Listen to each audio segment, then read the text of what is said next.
Hello everyone, welcome back to my channel. आज की video में हम लोग छत्तीसगढ़ महिला सुपरवाइज़र के लिए महिला और बाल विकास के इंपॉर्टेंट क्वेश्चंस देखने जा रहे हैं।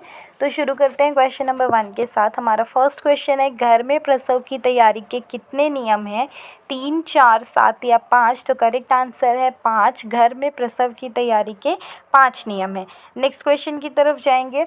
पोषण अभियान के घटक सतत सीख प्रक्रिया के माध्यम से आंगनबाड़ी कार्यकर्ताओं के ज्ञान का उन्नयन कितने दिन में एक विशिष्ट विषय पर उन्नत किया जाता है? तो इस क्वेश्चन में हम देखेंगे कि सबसे पहला जब उनके ज्ञान का उन्नयन किया जाता है तो वो कौन से अभियान के तहत किया जाता है? पोषण अभियान का। प्रक्रिया का क्या नाम है? सतत सीख प्रक्रिया।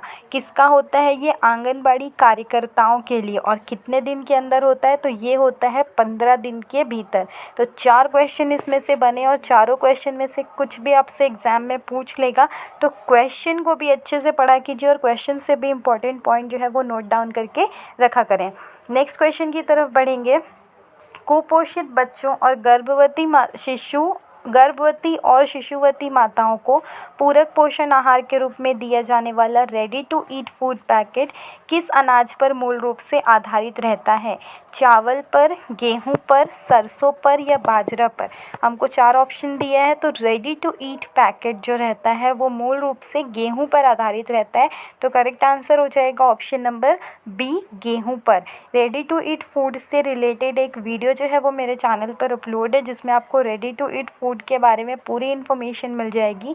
इससे हमारा 1 या 2 नंबर का क्वेश्चन पूछा ही जाता है कि कौन सा फूड, ये रेडी टू ईट फूड में जो अनाज अवेलेबल होता है वो कौन कौन सा होता है, उसमें कितने परसेंटेज रहते हैं, कौन इसका इनकी पैकेजिंग करता है, कौन इसका डिस्ट्रीब्यूशन करता है, कब स्टार्ट हुआ था। तो ये पूरा वीडियो जो है आपको मिल जाएगा, रेडी टू ईट फूड वाला एक वीडियो। ठीक है, नेक्स्ट क्वेश्चन की तरफ बढ़ेंगे। गर्भवती और धात्री माताओं के लिए अतिरिक्त पोषाहार है क्रमशः।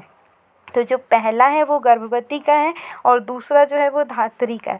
तो इसका डायरेक्ट करेक्ट आंसर बता रहे हैं। तो करेक्ट आंसर है 15 ग्राम अतिरिक्त प्रोटीन गर्भवती माताओं के लिए और 25 ग्राम अतिरिक्त प्रोटीन धात्री माताओं के लिए।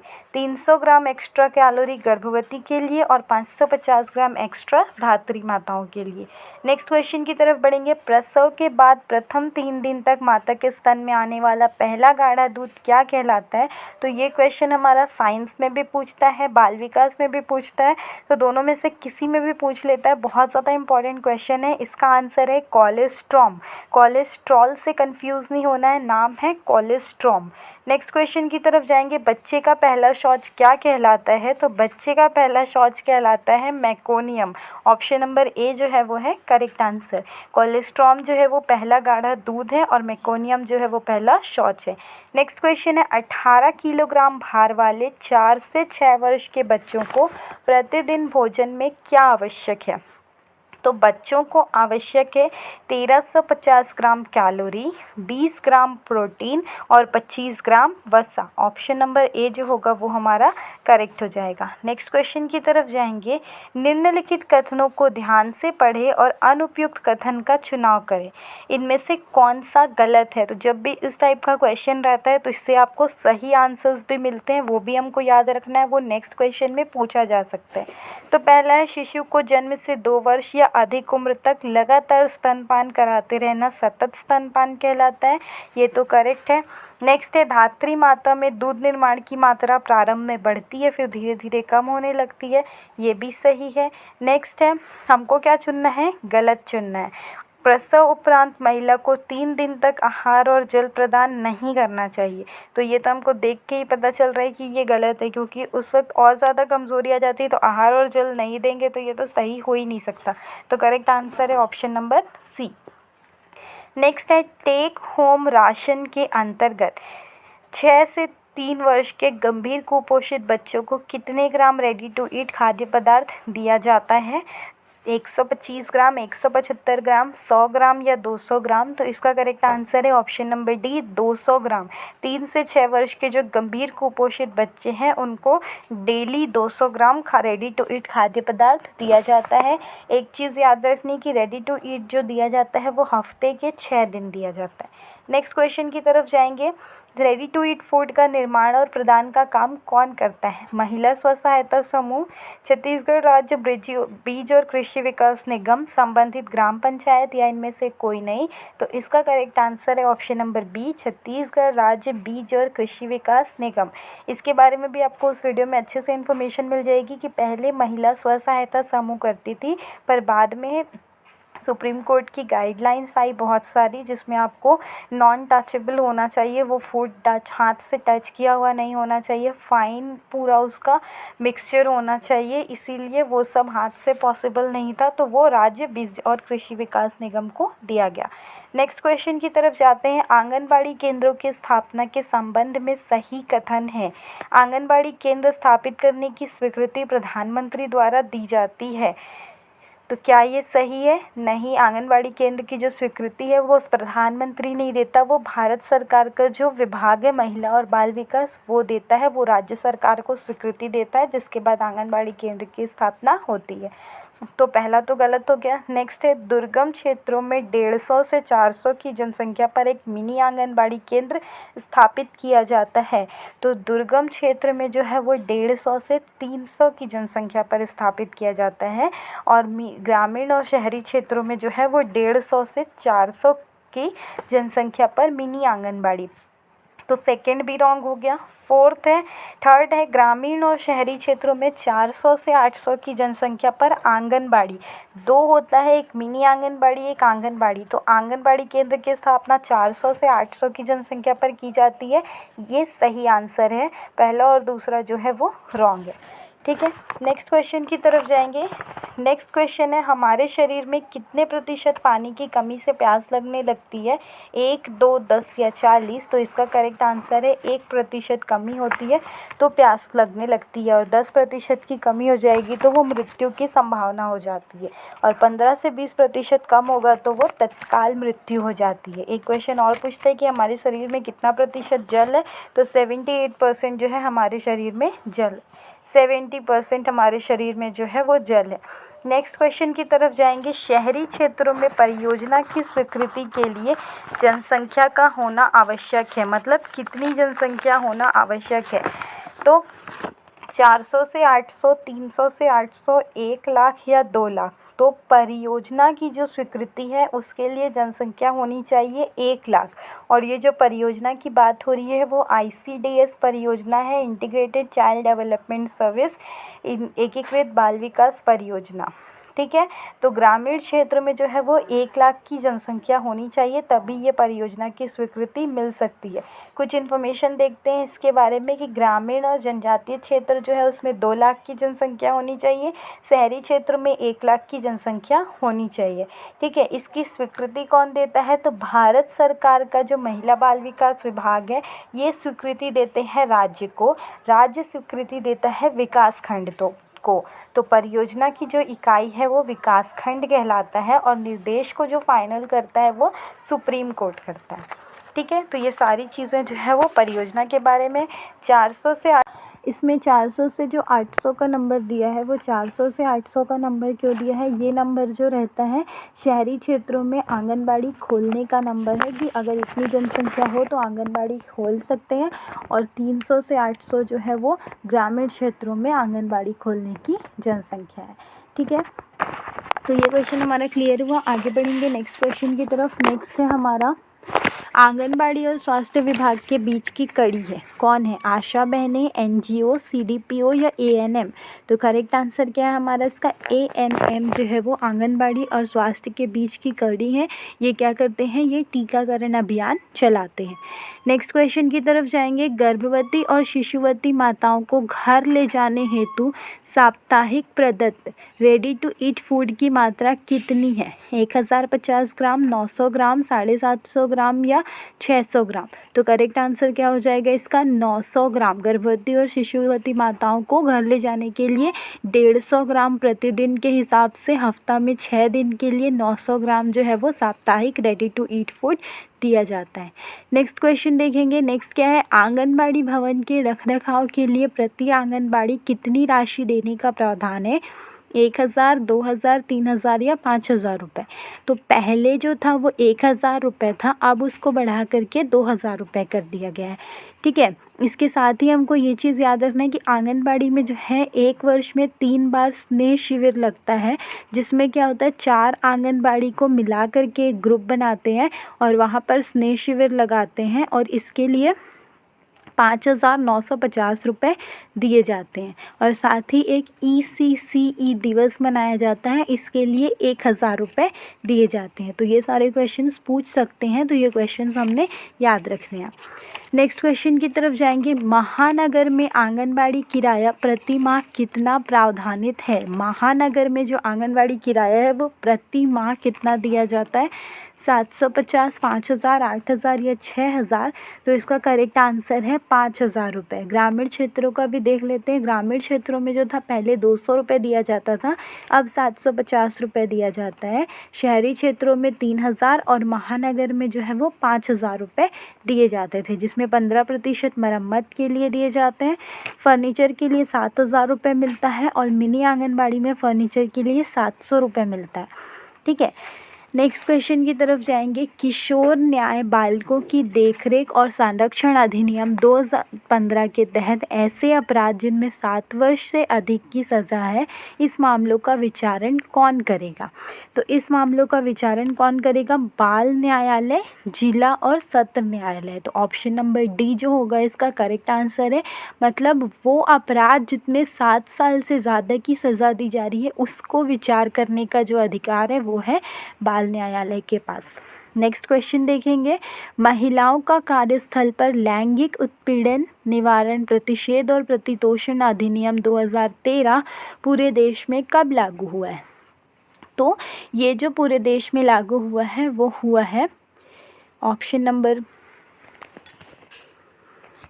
ऑप्शन नंबर बी 9 दिसंबर 2013 से। 9 दिसंबर 2013 से जो है ये पूरे देश में लागू हुआ है और 22 अप्रैल 2013 को ये अधिनियम पारित हुआ था और लागू हुआ है पूरे देश में 9 दिसंबर 2013 से। नेक्स्ट क्वेश्चन की तरफ जाएंगे। महिलाओं का लैंगिक उत्पीड़न भारत के संविधान के किन 3 अनुच्छेदों या मूल अधिकारों का उल्लंघन है? तो महिलाओं का अगर लैंगिक उत्पीड़न होता है तो इसमें अनुच्छेद 14, अनुच्छेद 15 और अनुच्छेद 21 का उल्लंघन होता है। नेक्स्ट क्वेश्चन की तरफ जाएंगे। महिलाओं का कार्यस्थल पर लैंगिक उत्पीड़न निवारण अधिनियम 2013 में कुल कितने अध्याय हैं? तो इसमें जो है कुल 8 अध्याय हैं। ऑप्शन नंबर सी जो होगा वो करेक्ट हो जाएगा। इसमें 30 धाराएं हैं और 8 अध्याय हैं। नेक्स्ट क्वेश्चन देखेंगे। इस अधिनियम के किस धारा के तहत लैंगिक उत्पीड़न के निवारण से संबंध प्रावधान दिया गया है? तो वो दिया गया है धारा 3 में।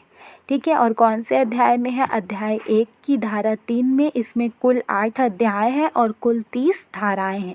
नेक्स्ट क्वेश्चन की तरफ जाएंगे। महिलाओं का कार्यस्थल पर लैंगिक उत्पीड़न अधिनियम 2013 के तहत आंतरिक स्थानीय परिवाद समिति, जिसको इंटरनल कंप्लेंट समिति बोला जाता है, इसके गठन से संबंधित प्रावधान अध्याय 2 की किस धारा में है? तो ये जो है वो अध्याय 2 की धारा 4 में है। तो ऑप्शन नंबर ए जो हो जाएगा वो करेक्ट हो जाएगा। नेक्स्ट क्वेश्चन है। महिलाओं का कार्यस्थल पर लैंगिक उत्पीड़न निवारण अधिनियम के अंतर्गत 2 समितियों के गठन का प्रावधान है। तो अगर क्वेश्चन पूछता है कितनी समितियां हैं, तो 2 समितियां हैं। कौन कौन सी है? एक आंतरिक परिवाद समिति, जिसको इंटरनल कंप्लेंट्स कमेटी बोला जाता है, और दूसरी है स्थानीय परिवाद समिति, जिसको लोकल कंप्लेंट्स कमेटी बोला जाता है। आंतरिक परिवाद समिति के गठन का प्रावधान अध्याय 2 में है। तो ये भी हमको एक पॉइंट इसमें से मिल गया कि आंतरिक परिवाद समिति के गठन का प्रावधान किस में है? अध्याय 2 में। अब हमको बताना है कि स्थानीय परिवाद समिति के गठन का प्रावधान किस अध्याय में है? 1, 2, 3 या 5? तो इसका करेक्ट आंसर है ऑप्शन नंबर सी। स्थानीय परिवाद समिति के गठन का प्रावधान है अध्याय 3 में। नेक्स्ट क्वेश्चन की तरफ जाएंगे। महिलाओं का कार्यस्थल पर लैंगिक उत्पीड़न निवारण प्रतिषेध और प्रतितोषण अधिनियम 2013 की धारा 5 के अधीन जिला अधिकारी के रूप में किसे अधिसूचित किया जाता है? तो जिला अधिकारी के रूप में जिला मजिस्ट्रेट को, अपर जिला मजिस्ट्रेट को, कलेक्टर या डिप्टी कलेक्टर, इन सभी को जो है वो जिला अधिकारी के रूप में अधिसूचित किया जा सकता है। ठीक है, और ये कौन सी धारा के तहत? धारा 5 के तहत। नेक्स्ट क्वेश्चन है, महिलाओं का कार्यस्थल पर लैंगिक उत्पीड़न अधिनियम 2013 की धारा 6 के अधीन आंतरिक स्थानीय परिवाद समिति का गठन किसके द्वारा किया जाएगा? तो सबसे पहले हमको ये दिखाया जाएगा कि आंतरिक परिवाद समिति का गठन कौन सी धारा में है, तो धारा 6 में है। और किसके द्वारा गठन किया जाएगा? तो गठन किया जाएगा इसमें जिला अधिकारी के द्वारा। किसके द्वारा? जिला अधिकारी के द्वारा। और पिछले क्वेश्चन में हमने क्या देखा कि जिला अधिकारी के रूप में हम किसको अधिसूचित कर सकते हैं? जिला मजिस्ट्रेट, अपर जिला मजिस्ट्रेट, कलेक्टर या डिप्टी कलेक्टर, सबको। नेक्स्ट क्वेश्चन की तरफ जाएंगे, महिलाओं का कार्यस्थल पर लैंगिक उत्पीड़न निवारण अधिनियम 2013 के तहत परिवाद अर्थात शिकायत से संबंधित प्रावधान किस धारा में दिए गए हैं? तो ये धारा कौन सी है? 7, 8, 9 या 16? तो इसका करेक्ट आंसर है ऑप्शन नंबर सी, धारा 9 में आप इसके तहत शिकायत कर सकते हैं। नेक्स्ट क्वेश्चन है, महिलाओं का कार्यस्थल पर लैंगिक उत्पीड़न अधिनियम 2013 के तहत मिथ्या या विद्वेषपूर्ण परिवाद अर्थात झूठी शिकायत के लिए दंड का प्रावधान किस धारा में है? 11, 14, 16 या 19? तो अगर गलत शिकायत की जाती है तो उसके लिए जो शिकायत है उसके लिए जो दंड है उसका प्रावधान है धारा 14 में। क्योंकि कई बार क्या होता है, लोग गलत शिकायत भी कर देते हैं और लोगों को फंसाते हैं। तो अगर ये चीज़ भी पता चलती है तो इसके खिलाफ भी वहाँ पे बताया गया और धारा 14 में वो प्रावधान है। नेक्स्ट क्वेश्चन है, महिलाओं पर कार्यस्थल पर लैंगिक उत्पीड़न अधिनियम 2013 के तहत नियोजक के कर्तव्य अध्याय 6 की किस धारा में दिए गए हैं? तो नियोजक के कर्तव्य जो दिए गए हैं वो दिए गए हैं धारा 19, 21, 14 या 27? तो इसका करेक्ट आंसर क्या है? धारा 19 में, सॉरी, इसका करेक्ट आंसर है धारा 19 में, option number A. Next question है, महिलाओं का कार्यस्थल पर लैंगिक उत्पीड़न अधिनियम 2013 के तहत न्यायालय द्वारा अपराध का संज्ञान मतलब क्या होता है? केस दर्ज करना। तो वो किस धारा में दिया गया है? धारा 27, 28, 29 या 25? तो इसका करेक्ट आंसर है धारा 27 में अपराध का संज्ञान लेना दिया गया है। नेक्स्ट क्वेश्चन है, महिलाओं का कार्यस्थल पर लैंगिक उत्पीड़न अधिनियम के तहत समुचित सरकार से क्या अभिप्राय है? केंद्र और राज्य सरकार, केंद्र, राज्य और स्थानीय प्रशासन, केंद्र सरकार, राज्य सरकार, स्थानीय प्रशासन और पंचायतें। तो जो समुचित सरकार बोला जाता है, समुचित का मतलब है केंद्र और राज्य दोनों मिलाकर। नेक्स्ट क्वेश्चन देखेंगे, महिलाओं का कार्यस्थल पर लैंगिक उत्पीड़न निवारण अधिनियम 2013 के अधीन प्रत्यर्थी से क्या तात्पर्य है? तो प्रत्यर्थी किसको बोला जाता है? व्यथित महिला, जिसके विरुद्ध व्यथित महिला ने केस किया है, राज्य सरकार या केंद्र सरकार। तो व्यथित महिला प्रत्यर्थी नहीं कहलाती। प्रत्यर्थी होता है जिसके खिलाफ केस किया गया है, जिसके विरुद्ध उस महिला ने शिकायत की है, option number B. Next question है, महिलाओं का कार्यस्थल पर लैंगिक उत्पीड़न अधिनियम। नेक्स्ट क्वेश्चन दिया है, महिलाओं का कार्यस्थल पर लैंगिक उत्पीड़न अधिनियम 2013 के तहत आंतरिक परिवाद समिति का गठन कौन करेगा? तो आंतरिक परिवाद समिति का गठन कौन करेगा? केंद्र सरकार, कलेक्टर, राज्य सरकार या कार्यस्थल का नियोजक। जो आंतरिक परिवाद समिति का गठन होगा वो कार्यस्थल का नियोजक करेगा, ऑप्शन नंबर डी जो होगा वो करेक्ट आंसर होगा। नेक्स्ट क्वेश्चन की तरफ जाएंगे, महिलाओं का कार्यस्थल पर लैंगिक उत्पीड़न अधिनियम के तहत कोई व्यथित महिला कार्यस्थल पर लैंगिक उत्पीड़न का परिवाद मतलब शिकायत कितने माह के भीतर कर सकेगी?